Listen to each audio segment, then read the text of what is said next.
ఓం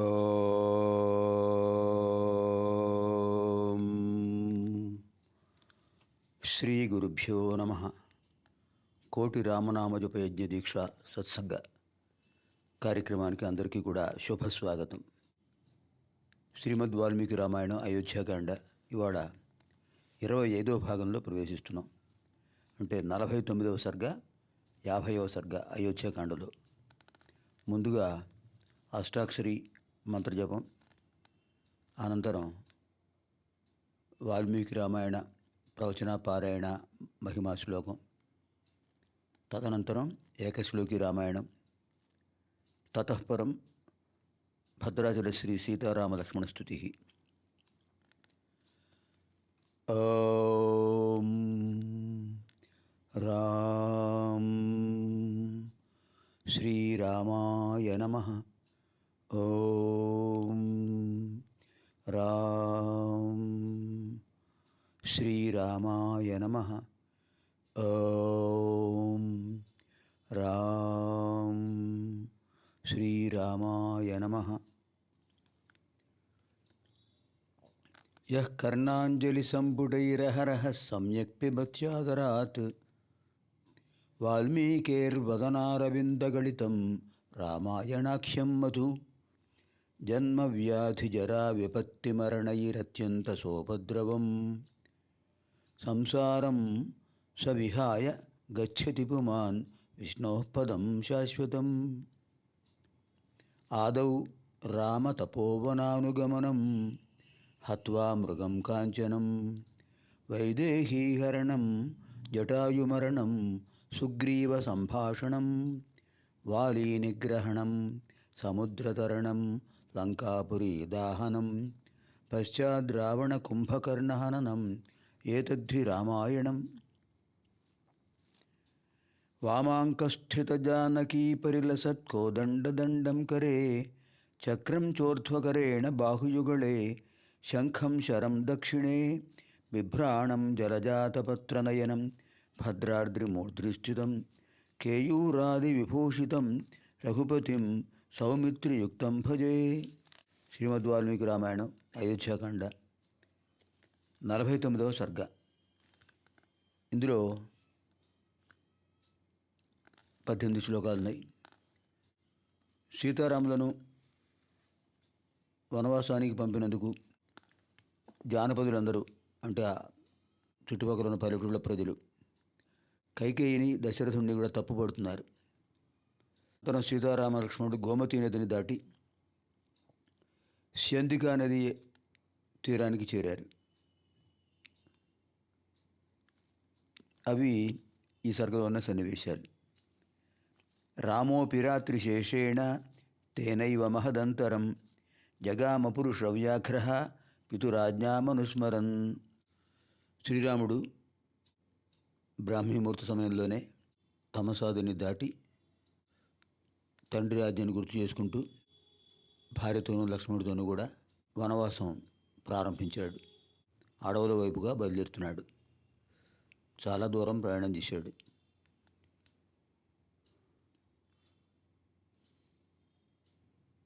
ఇప్పటికి 2 నదులు దాటారు, సరయూ నది, తమసా నది.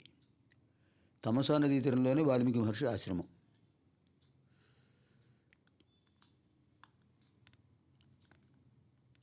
సీతాదేవి లక్ష్మణస్వామి వారు వెంట వస్తుండగా సరిగ్గా అరుణోదయ సమయానికి ఒక ప్రదేశానికి చేరారు. శుభోదయ సమయం.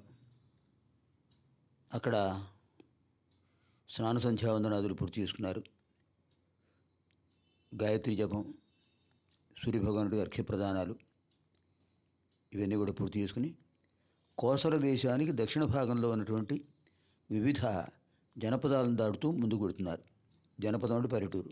ఆ చుట్టుపక్కల ఉన్నటువంటి పొలాలు, పుష్పాలతో నిండుగా కనిపిస్తున్నటువంటి చెట్లు, ఫలాలతో కనిపిస్తున్న ఆ అద్భుతమైనటువంటి వృక్షాలు అవన్నీ చూస్తూ పెడుతున్నారు. అక్కడ జానపదులు అనుకుంటున్నారు, గ్రామస్తులు సీతారామ లక్ష్మణుని చూస్తూ వాళ్ళు గట్టిగానే మాట్లాడుకుంటున్నారు. వాడికి భయం ఉంటుంది. దశరథ మహారాజు భార్యకు దోసుడై ఎంత పనిచేశాడు. కైకేయిది రాతిగుండె, పాపాత్మురాలు, అంతులేని పాపాలు చేస్తున్నది. మహానుభావుడు శ్రీరాముడు పరమధార్మికుడు, ప్రజ్ఞాశాలి. అలాంటి సత్పురుషుణ్ణి అడవులకు పంపించి ఆ క్రూరాత్మురాలు లోక మర్యాదలను మంటగలిపింది. ఇది ఆమె చేస్తున్న దుర్మార్గానికి పరాకాష్ఠ. మహాసాధ్వి సీతాదేవి వనవాస క్లేశాలను ఎలా తట్టుకోగలదు? దశరథ మహారాజుకు ఏమాత్రం దయం ఉన్నా కూడా ఈ పనిచేసేవాడు కాదు. ఆయనకు మనసెల్లా ఒప్పిందో. ఇలా వాళ్ళు బహిరంగంగా మాట్లాడుకుంటున్నారు. ఆ ప్రదేశాలు దాటి ముందుకు వస్తున్నాడు ఆయన. అక్కడ విశిష్టమైన ఒక నది కనిపించింది. ఆ నది పేరు వేదశ్రుతి. వేదశ్రుతి ఆ నదిని దాటారు. అగస్త్య మహర్షి నివసించేటటువంటి దక్షిణ భాగానికి ప్రయాణించారు. తర్వాత కొంతసేపటికి గోమతీ నదీ తీరానికి చేరారు. ఈ గోమతీ నది చాలా విశేషమైంది. గోమతీ నదీ తీరంలోనే నైమిషారణ్యం ఉన్నది. మొత్తం 18 పురాణాలు, మహాభారతం అన్నీ కూడా గోమతీ నదీ తీరంలోనే సూతుల వారు శౌనకాది మహాములందరికీ చెప్పాడు. ఈ గోమతీ నది చాలా స్వచ్ఛమైనది.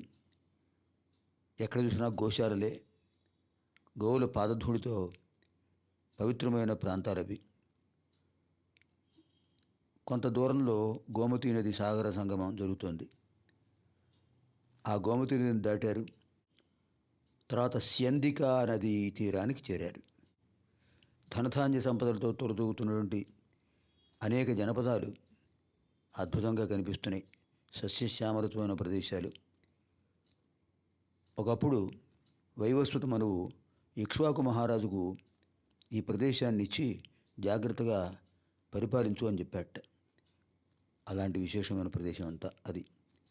సద్గుణ సంపన్నుడు శ్రీరాముడు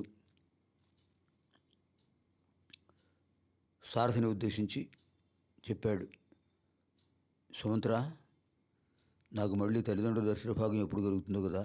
ఇక్కడ ఒక విషయం గమనించాలి. సుమంత్రుడు ఉత్తర దిగ్భాగం వైపు ప్రయాణం చేస్తూ మళ్ళీ అయోధ్యకు వెళుతున్నట్టు నటించాడు తప్ప నిజానికి అటువైపు వెళ్ళలేదు. శ్రీరామచంద్ర సీతారామ లక్ష్మణులను దండకారణ్య ప్రాంతం వరకు కూడా అనుసరించాలనే ఉద్దేశంతో ఆయన వస్తూనే ఉన్నాడు. అది మనం ఇక్కడ అర్థం చేసుకోవాలి. శ్రీరాముడు సుమంత్రుడితో చెప్పాడు, సుమంత్ర, మళ్ళీ నేను తల్లిదండ్రుల దర్శనం ఎప్పుడు చేస్తాను కదా. ఈ సరయూ నదీ తీర ప్రాంతాల్లో ఉద్యానవనాల్లో విహరించే అవకాశం ఎప్పుడు వస్తుందో కదా నాకు. మహారాజులకు వేట అంటే ఇష్టం. అది వినోద క్రీడ. సరయూ ప్రాంతంలో అలాంటి క్రీడలు చేయడం నాకు చాలా ఇష్టం. క్రూర మృగాలను అదుపు చేస్తూ, సాధు మృగాలను రక్షిస్తూ, సాధు జంతువులను చేసేటటువంటిదే వినోద క్రీడ. రాజర్షులకు ఈ వినోద క్రీడ విశేషంగా ఆనందాన్ని చేకూరుస్తుంది. ఇలా సుమంతుడితో చెప్తూ అలా ముందుకు వెళుతున్నారు. ఇది 18వ శ్లోకం. దీంతో మనకు ఈ సర్గ పూర్తయింది. 49వ సర్గ. స తమధ్వానమైక్ష్వాకః సూతం మధురయా గిరా తం అర్థం అభిప్రేత్య యయౌ వాక్యముదీరయన్. సతమధ్వానమైక్ష్వాకః సూతం మధురయా గిరా తం అభిప్రేత్య యయౌ వాక్యముదీరయన్. రాముడు ఈ విధంగా ఆ జానపదుల విషయాలను, అయోధ్య విషయాలను గుర్తు చేస్తూ సుమంతుడికి ఇలా మాట్లాడుతుండగానే ఒక చాలా మార్గం దాటి వచ్చారు వాళ్ళు.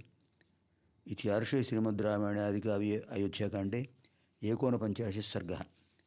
అనంతరం 50వ సర్గ, 50వ సర్గ. 50వ సర్గలో 51 శ్లోకాలు ఉన్నాయి. కోసల దేశపు సరిహద్దులు చేరాడు శ్రీరాముడు. అక్కడితో అయోధ్య సరిహద్దులు పూర్తవుతాయి.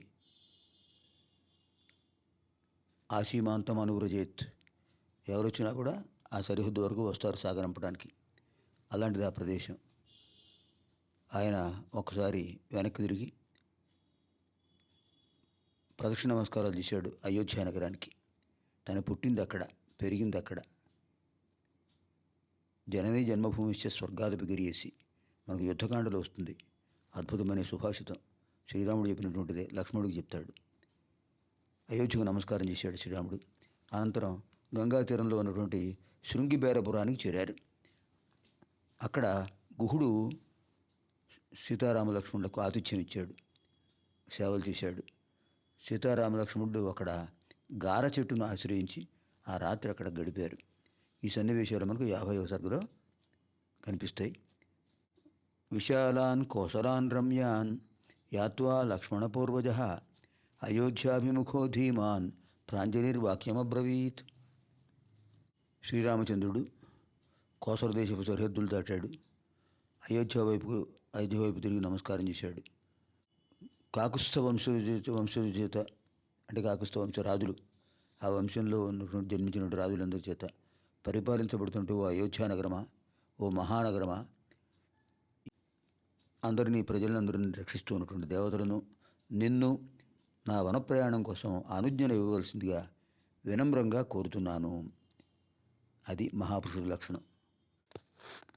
అయోధ్యకు నమస్కారం చేసి ఆ అయోధ్య నగరాధిదేవతకు నమస్కారం చేసి, అమ్మ మళ్ళీ వస్తాను, పునర్దర్శన ప్రాప్తిరస్తు, రుణం తీర్చుకొని వనవాసం ముగించుకొని మహారాజు గారి రుణం తీర్చుకొని మళ్ళీ నిన్ను దర్శిస్తానమ్మా. అప్పుడు నేను తల్లిదండ్రులను చేరి వాళ్ళని సేవిస్తాను అని నగరాహి దేవతకు నమస్కారం చేశాడు. ఒక్కసారి దుఃఖం ఆవహించింది.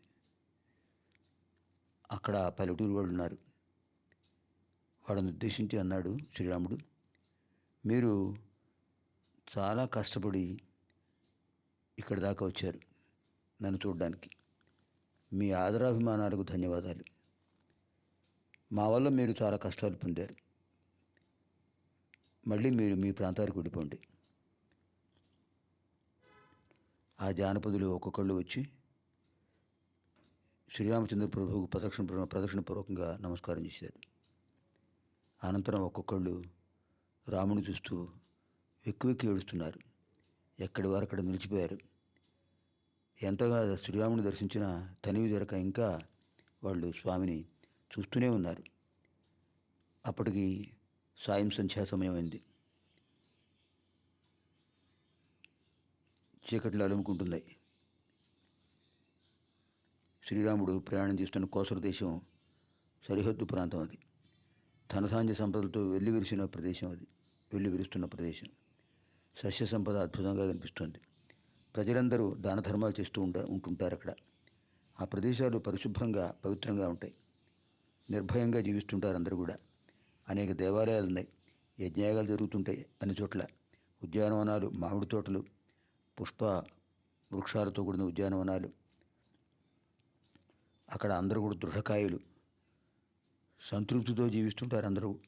ఎవరికి ఆశ అనేది ఉండదు. అలా వాళ్ళందరినీ చూస్తూ శ్రీరాముడు రథం మీద ముందుకు సాగుతున్నాడు. కోసల దేశపు సరిహద్దులు దాటాడు. అక్కడ ప్రత్యేకంగా ఒక ప్రదేశం చేరాడు. అది చాలా అద్భుతంగా ఉంది. ఒకప్పుడు సామంతరాజులు అక్కడ ఆ ప్రదేశాన్ని పరిపాలించేవాడు. అక్కడ విశేషమైనటువంటి దివ్యమైన గంగానది ప్రవహిస్తోంది. గంగానదికి త్రిపథగా అని పేరు. ఇంతకుముందు మనం దాన్ని తెలుసుకున్నాం, గంగానది విశేషాన్ని గురించి. స్వర్గ మర్త్య పాతాళ లోకాల్లో ప్రవహించేటటువంటి ఏకైక దివ్య ప్రవాహం గంగా. పరిశుభ్రమైన జలాలు, పవిత్రమైన జలాలు. అలాంటి పవిత్ర గంగానదిని శ్రీరాముడు దర్శించాడు. ఆ గంగానది సమీపంలో ఋషుల ఆశ్రమాలు ఉన్నాయి. ఆ నదీ తీరాల్లో అప్సరసలు స్నానం చేస్తూ ఉంటారట. ఆ నదీ జలాల్లో, నదీ తీరాల్లో విహరిస్తుంటారు దేవతలు, దానవులు, గంధర్వులు, కిన్నరులు, గంధర్వ జాతులందరూ కూడా. జగత్ప్రసిద్ధమైన ఆ నదీ తీరంలో క్రీడా పర్వతాలు ఉన్నాయి, ఉద్యానవనాలు ఉన్నాయి, సరోవరాలు ఉన్నాయి. జలపాతాలతో కూడిన అద్భుతమైన ప్రకృతి సౌందర్యం కనిపిస్తుంటుంది అక్కడ. ఆ నది విభిన్న ప్రవాహాలుగా మారి అనేక ప్రదేశాలను సస్యశ్యామలం చేస్తుంటుంది.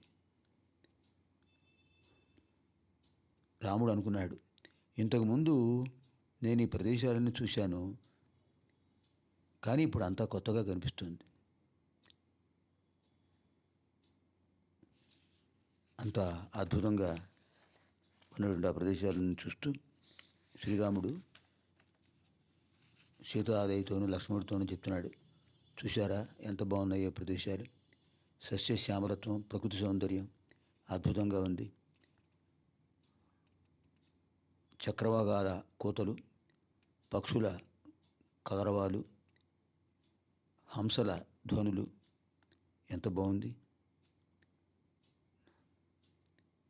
ఎటు చూసినా పద్మాలతో నిండిన సరోవరాలే. ఈ ప్రదేశాలు అద్భుతమైనటువంటి దర్శనీయ ప్రాంతాలు. ఇక్కడ ఏనుగులు తిరుగుతుంటాయి, అడవి ఏనుగులు. ఈ గంగా జలాల్లో ఏనుగులు స్నానం చేసి ఘీంకరిస్తూ ఉంటుంటాయి. ఫలపుష్ప వృక్షాలతో ఉన్నటువంటి ఈ ప్రదేశాలు అద్భుతమైన ప్రకృతి సౌందర్యానికి ప్రతీకలు అని వర్ణిస్తున్నాడు ఆ ప్రదేశాన్ని అంతటినీ కూడా శ్రీరామచంద్రుడు. భగీరథుడు ఆ నదిని తీసుకురాకపోతే మనకు ఈ సౌందర్యం కనిపించేదా? అలా రఘురాముడు ఆ నదిని చూశాడు. చూసిన తర్వాత సుమంత్రుడితో చెప్పాడు, ఇవాళ మనం ఇక్కడే ఆగుదాం. ఈ నదీ సమీపంలో ఒక పెద్ద గారవృక్షం ఉన్నది. విశేషం అంటే ఇది ఔషధీ వృక్షం అంటారు దీన్ని, గారవృక్షం. సంస్కృతంలో ఇంగుదీ వృక్షం అంటారు, ఇంగుదీ వృక్ష. చాలా విశేషమైనది. ఇంగుదీ తెలుగులో గార చెట్టు అంటారు, సంస్కృతంలో ఇంగుదీ వృక్ష అంటారు. ఇది విశేషమైన ఔషధం. తాపసులు జటాజూటాలు ధరిస్తుంటారు, జుట్టును జడలుగా కట్టించేస్తారు. జిల్లేడు పాలు కొంచెం ప్రోక్షణ చేసుకుని శిరస్సు మీద వెంటనే అవి ఒక జడలు అయిపోతాయి. తర్వాత వాటిని మళ్ళీ సామాన్య స్థితికి తీసుకురావాలంటే ఇంగుదీ తైలం వాడతారు. ఆ ఇంగుదీ రసం, ఇంగుదీ తైలం ఆ జడలపైన ఒకసారి ప్రోక్షణ చేస్తే చాలు, అది అద్భుతమైన కేశరాజం యథాస్థితికి వస్తుంది. అంతేకాదు, ఇంగుదీ ఫలాలు విశేషమైన ఔషధాలు. ఇంగుదీ తైలం నేత్రవ్యాధుల్ని పోగొడుతుంది. ఆ ఇంగుదీ వృక్షం మూలికలు రక్తాన్ని శుద్ధి చేస్తాయి. అద్భుతమైన ఔషధ వృక్షం, చాలా మహావృక్షంలా ఉంటుంది అది. సుమంత్ర, మనం ఈ నదీ తీరంలో గార చెట్టు కిందనే ఈ ఇంగుదీ వృక్ష ఛాయలోనే ఇవాడు విశ్రాంతి తీసుకుందాం అని చెప్పాడు. అప్పటికే చీకటి పడింది. సరే, లక్ష్మణుడు సుమంతుడు కూడా ఆ ఇంగుదీ వృక్షం దగ్గర సమతల ప్రదేశాన్ని చూశారు. సీతాదేవి, లక్ష్మణుడు, రాముడు కూడా రథం దిగి అక్కడికి వచ్చారు. సుమంతుడు కూడా గుర్రాలను విప్పి కొంత దూరంలో ఓ చెట్టుకు కట్టేశాడు. రాముడి దగ్గర వినయపూర్వకంగా నిల్చున్నాడు. స్వామి, చెప్పండి, ఆజ్ఞాపించండి అన్నాడు. అప్పుడు రాముడు, ఇక్కడ ఒక మిత్రుడున్నాడు సుమంత్ర, నాకు ప్రాణ సమాన స్నేహితుడు. అతను ఇక్కడ ఉన్నటువంటి ఆటవికులందరికీ నాయకుడు, కోయ జాతికి చెందినవాడు. అతని పేరు గుహుడు అని చెప్తుండగానే కొంతమంది సేవకుల ద్వారా తెలుసుకున్నాడు గుహుడు సీతారామ లక్ష్మణుడు అక్కడికి వచ్చారని. వెంటనే వృద్ధులైన మంత్రులను అలాగే పెద్దలను తీసుకుని రాముడి దగ్గరికి వచ్చేసాడు గుహుడు. దూరంగా చూశాడు శ్రీరాముడిని.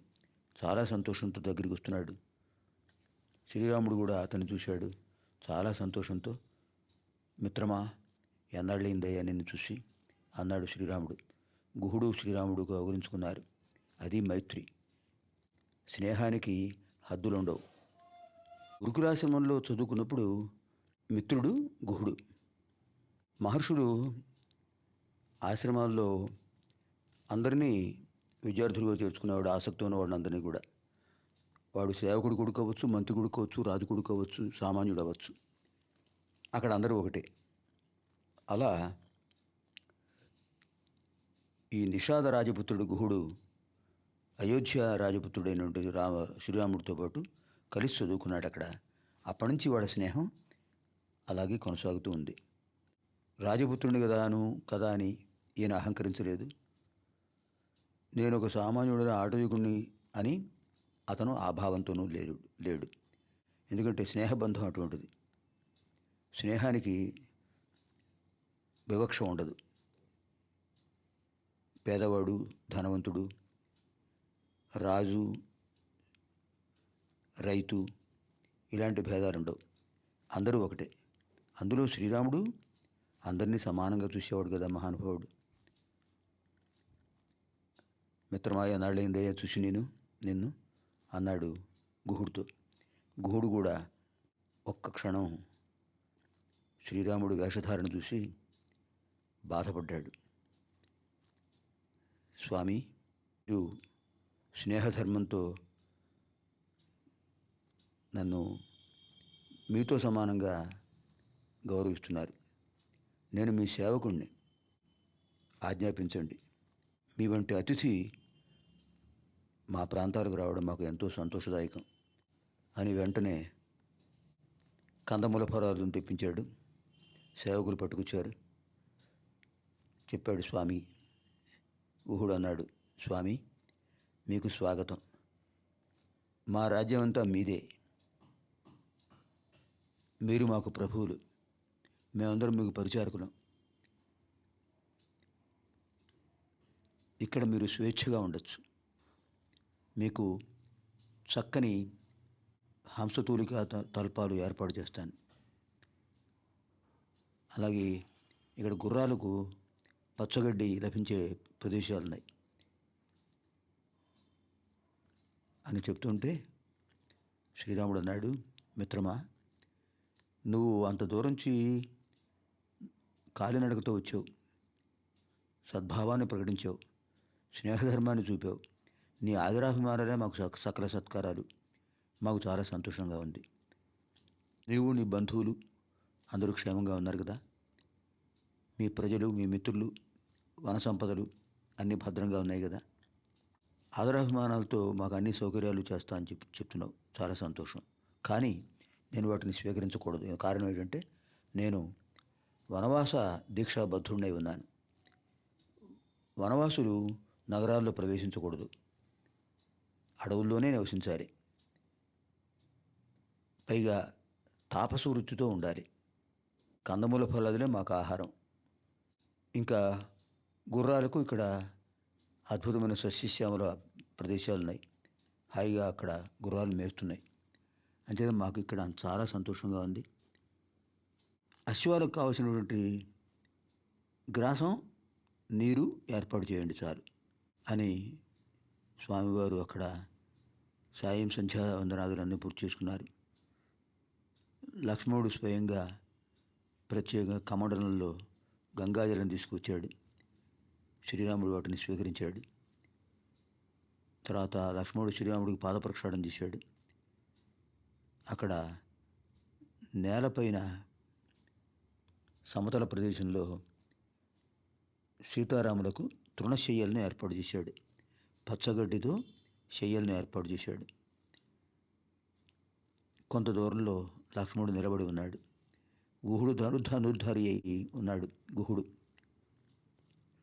వాళ్ళు ఎప్పుడు కూడా ఆటవికులు ధనుర్బాణాలతో సిద్ధంగా ఉంటారు. ఎందుకంటే క్రూర మృగాలు తిరుగుతుంటాయి కదా అక్కడ. సుమంతుడితోనూ లక్ష్మణుడితోనూ మాట్లాడుతున్నాడు. ఇక్కడ విశేషం ఏంటంటే కోసల దేశం దాటిన తర్వాత సీతారామ లక్ష్మణులకు ఇది మొదటి రాత్రి.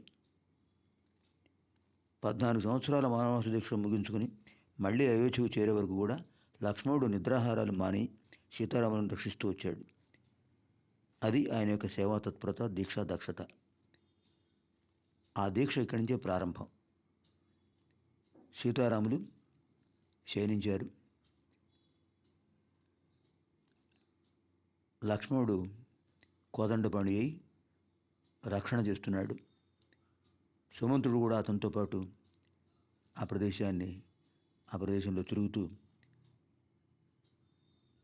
లక్ష్మణుడితో మాట్లాడుతూ ఉన్నాడు. అంతఃపురంలో హంసతూలిక పానుపులపై పవడించేటటువంటి సీతారాములు ఇక్కడ కటిక నేల మీద పచ్చగడ్డి ఒక శయ్యగా ఏర్పాటు చేయగా లక్ష్మణుడు అక్కడ నిద్రిస్తున్నారు. 50వ సర్గలో చివరి శ్లోకం ఏంటంటే చాలా అద్భుతమైన ఘట్టం ఇది. తథా శయానశ్చ తతోశ్చ ధీమతః యశస్వినో దాశరథైర్మహాత్మనః అదృష్టదుఃఖస్య సుఖోచితస్య సా తదా వ్యతీయాయ చిరేణ శర్వరీ. శ్రీరామచంద్రుడు ఎప్పుడూ ఇలాంటి ప్రదేశాల్లో పడుకోలేదు. ఇంతకుముందు విశ్వామిత్రులతో వెళ్ళినప్పుడు కూడా అక్కడ తాత్కాలికంగా వాళ్ళు ఆ శయ్యలపై భూశయనం చేశారు తప్ప ఇది అలాగదు కదా.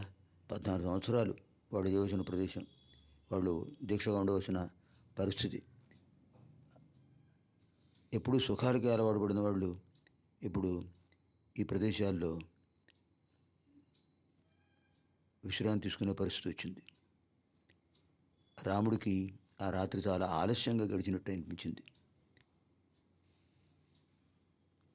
తదా వ్యతీయాయ చిరేణ శర్వరి. ఆ రాత్రి ఆయనకు నిద్రపట్టలేదు. దైవం మనుషు రూపేణ నిరాకార పరబ్రహ్మ నిరాకారుడై వచ్చాడు. నిరాకారుడుగా ఉన్నప్పుడు దానికి తగినటువంటి లక్షణాలు కనిపిస్తుంటాయి కదా. అలా చాలాసేపటికి నిద్రపట్టింది. అలా విశ్రాంతి తీసుకున్నాడు. ఇత్యార్షే శ్రీమద్ రామాయణే ఆదికావ్య అయోధ్యాకాండే 50 सर्गः. पुनर्मिलामः आगामिनि कार्यक्रमे 51 सर्गस्य तथैव 52 सर्गस्य అధ్యయనకార్యక్రమే. మళ్ళీ మనం రేపటి కార్యక్రమంలో 26వ భాగంలో ప్రవేశిద్దాం. 51వ సర్గ 52వ సర్గ అధ్యయనం చేద్దాం. సర్వేభ్యః హనుమత్సమేత శ్రీ సీతారామలక్ష్మణ భరతశత్రుఘ్నదేవానాం దివ్యానుగ్రహప్రాప్తిరస్తు. శుభం భవతు.